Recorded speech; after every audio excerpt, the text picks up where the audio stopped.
Dès l'automne 1944, l'état-major des armées relance un programme de rééquipement de l'armée avec du matériel français. Début 1945, l'armée demande aux structures de production d'armement d'envisager 3 types de matériel: un char principal de combat, un char léger et un véhicule blindé de reconnaissance.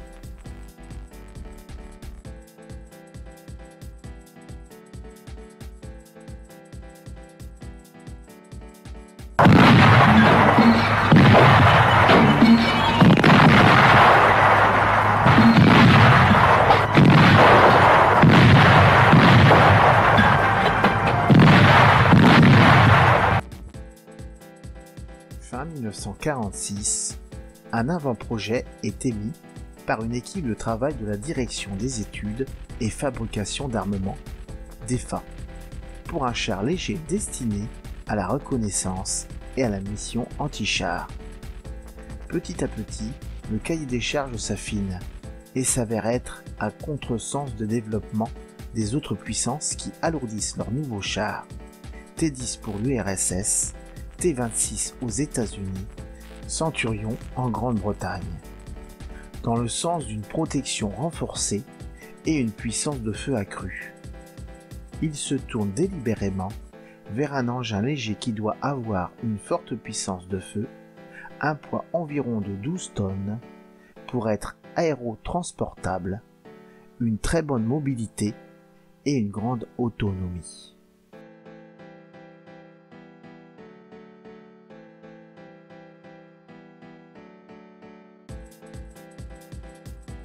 Début 1947, le châssis doit être polyvalent et doit avoir accueilli une gamme complète d'armement.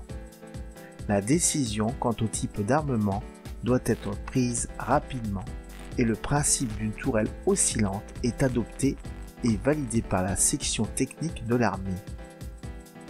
En avril 1947, 4 constructeurs sont mis en compétition: l'AMX, Renault, les Forges et Chantiers de la Méditerranée et la Compagnie Générale de Construction de Locomotives Batignolles-Châtillon.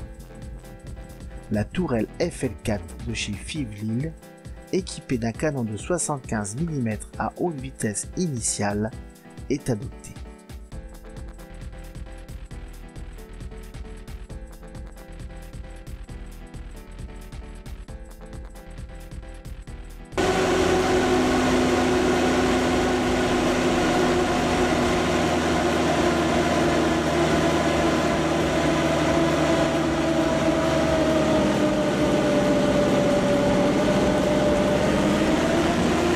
Fin 1949, la société AMX remporte le marché.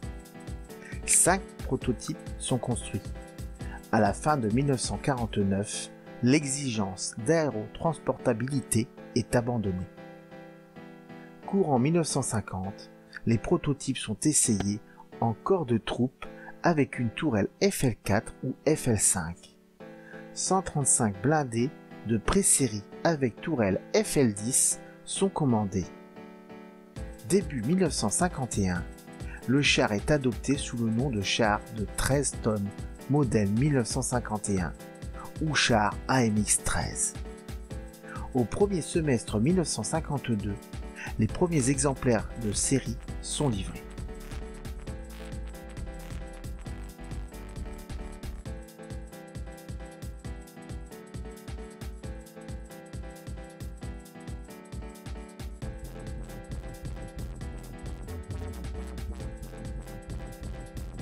La mise au point et l'expérimentation durent jusqu'en 1955. La fabrication se termine en 1985. La coque de l'AMX-13 est entièrement soudée. Le conducteur est assis à l'avant gauche. Il dispose de 3 périscopes qui lui donnent une visibilité panoramique et d'une trappe blindée d'une seule pièce qui s'écarte du côté gauche. Le moteur de l'AMX-13 est placé à droite du conducteur. C'est à l'origine d'un moteur d'aviation Matisse 8GB20 à essence de 8 cylindres horizontaux qui développe 250 chevaux à 3000 tours minute. puis remplacé par un 8GXB de 8 cylindres à plat qui développe 270 chevaux à 3200 tours minute. Le rapport poids-puissance est de 15 chevaux par tonne.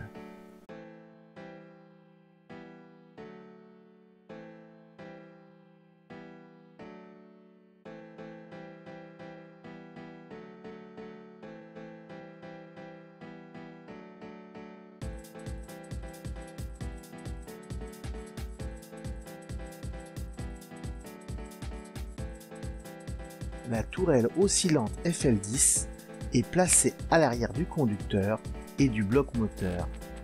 Elle comprend une pièce de 75 mm. La MX-13 a une suspension à barre de torsion, un total de 5 galets de roulement. La poulie de tension est à l'arrière et le barbotin à l'avant.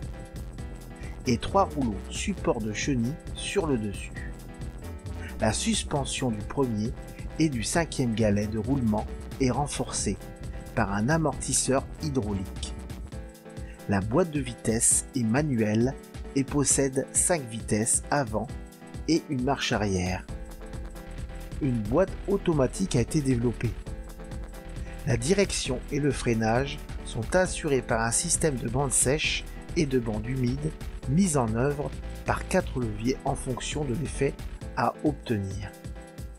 Le système électrique est alimenté par 4 batteries de 12 volts ou 100 ampères-heure et d'un générateur de 4,5 kW.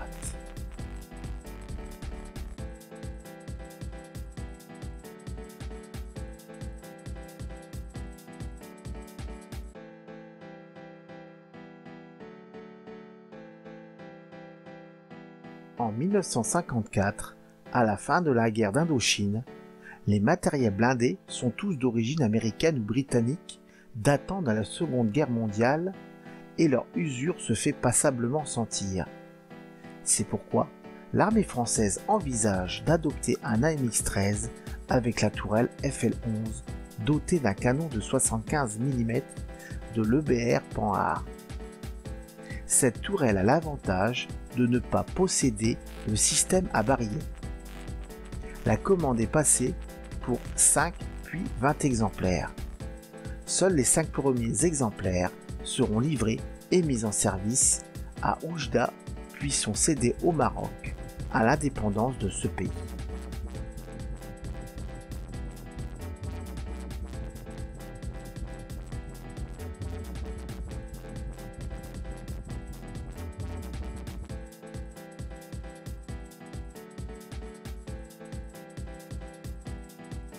En 1957, pour remplacer les chars M24 Chaffee très usés, l'armée française envisage de monter sur le châssis de la AMX-13 une tourelle de M24 avec le canon de 75 mm M6 L39, une mitrailleuse coaxiale Mag 31 de 7,5 mm et une mitrailleuse HBM2 de 12,7 mm en batterie sur la tourelle.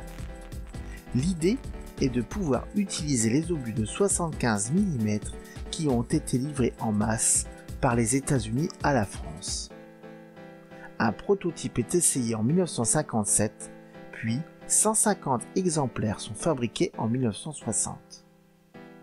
Ils servent en Algérie française, notamment, puis sont rapatriés en 1962. Les canons sont démontés et le bouclier est remplacé par un pare-brise pour placer un instructeur.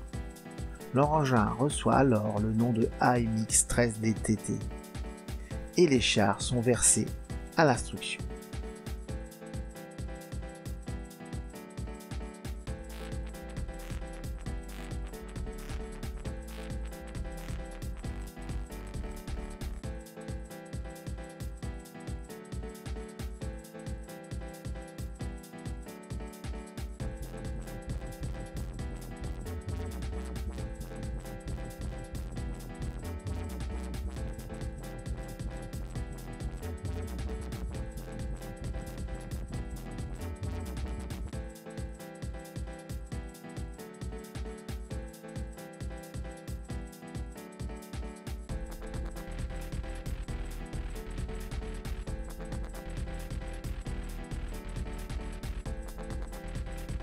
mi-1960, les M47 Patton sont retirés du service et l'AMX-30 n'est pas encore prêt pour les remplacer. Aussi, pour remettre à niveau l'AMX-13 par rapport à leur adversaire du pacte de Varsovie, les tourelles FL10 sont modifiées à partir de février 1967 par le réalésage du canon SA-50, ajout d'un manchon thermique anti-arcure et modification de l'aménagement intérieur. Le tube devient le canon de 90 mm modèle F3, doté d'un obus empenné à charge creuse HEATFS et tirant à la vitesse initiale de 750 mètres par seconde. Le système à barillet est conservé, la durée du chargement complet allant de 1 heure à 1 heure et demie. Les nouveaux modèles reçoivent un aide à la conduite infrarouge et une capacité NRBC qui se caractérise à l'extérieur par l'apposition d'une jupe textile au niveau de la jonction entre la partie mobile et la partie fixe de la tourelle oscillante. Ils sont retirés du service en 1990.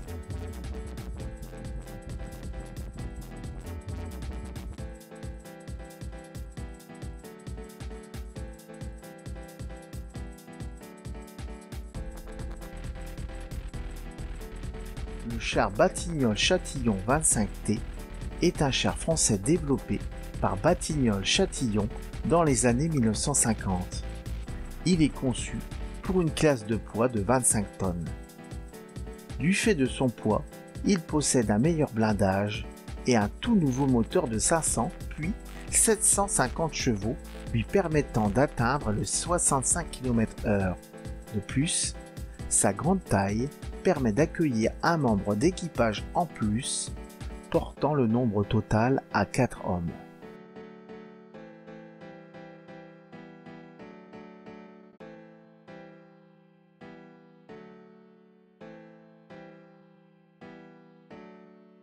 Son armement principal est un canon de 90 mm équipé d'un barillet et tirant les mêmes munitions que les chars américains M47 et M48 Patton, avec une vitesse initiale de 930 mètres par seconde. Deux prototypes sont fabriqués sans être concluants, notamment par l'impossibilité de rendre la tourelle oscillante étanche au risque NBC. Toutefois, certains principes de conception de la caisse et une partie de sa technologie ont été utilisés dans d'autres véhicules de combat blindés français. Le développement de l'AMX-30 entraîna l'abandon définitif du projet Batignolles-Châtillon.